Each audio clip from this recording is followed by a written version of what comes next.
Z from Build a Business You Love, back with another event space video for you guys.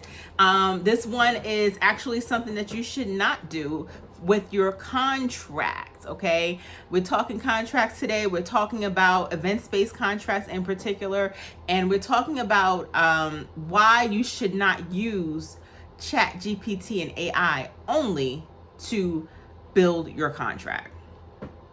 Now, I'll be the first one to tell you guys that, I don't gatekeep. I don't like to keep information. I tell you guys the things, and we talk about the things that they don't discuss, the things that we are overlooked, I would say, right? The things that we don't really kind of talk about in event-based businesses. But I'm seeing people actually go into ChatGPT and writing out or suggesting to other people that are saying, hey, I need a contract, where do I go? And they're like, go to ChatGPT. You're like, oh, okay. Nothing wrong with ChatGPT. Let me first say that ChatGPT is a wonderful resource. I use it. I love it. It's amazing. It's a great resource and tool to be able to generate ideas, to draft content, to provide you with general advice, and to get the ideas flowing, right? Things that you may not have thought about. You type it in ChatGPT, a prompt, and you're like, oh, I didn't think about that, right? It'll come like that.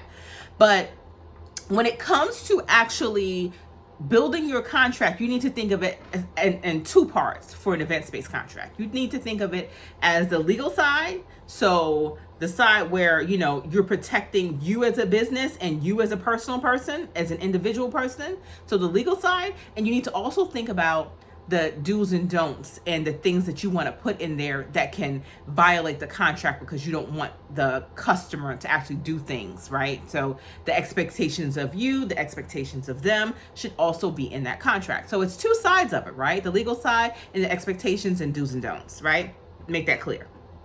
Now, when we're writing out our contract, right? First of all, it's important to allow an attorney to look it over. Make sure that you're not violating any laws, making sure that, you're protected, your business, you're indemnified if something were to happen legally, right? They have to indemnify you, and they have to speak on your behalf, and they can't, go after you legally. All of that should be in the contract, and that should be looked over by legal.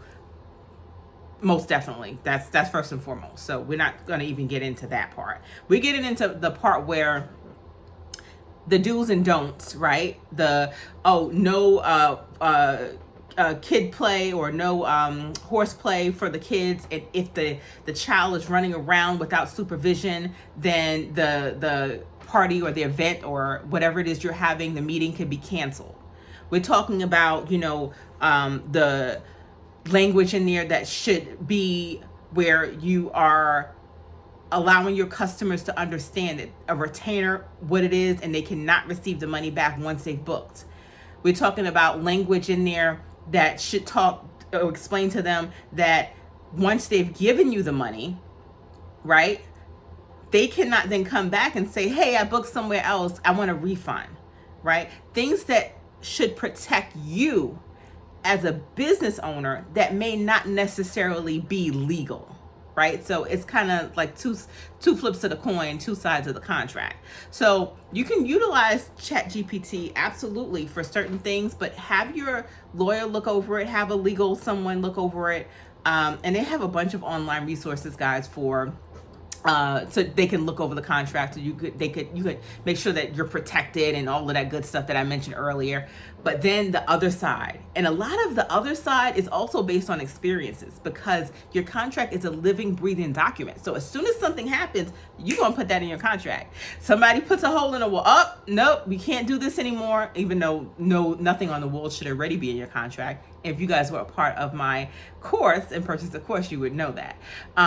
But little things like that, if somebody puts something in the toilet, if somebody does something on terms that you don't like and you didn't think about putting it in the contract, you're going to put it and add it to the contract as your experience, as your business grows, as your the time with the business happens, because things are going to happen, right? And it may not be things that you've thought of. So just know that if you have your contract now, this is not going to be your only contract. This is the first version of your contract, if you want to think about it like that, right?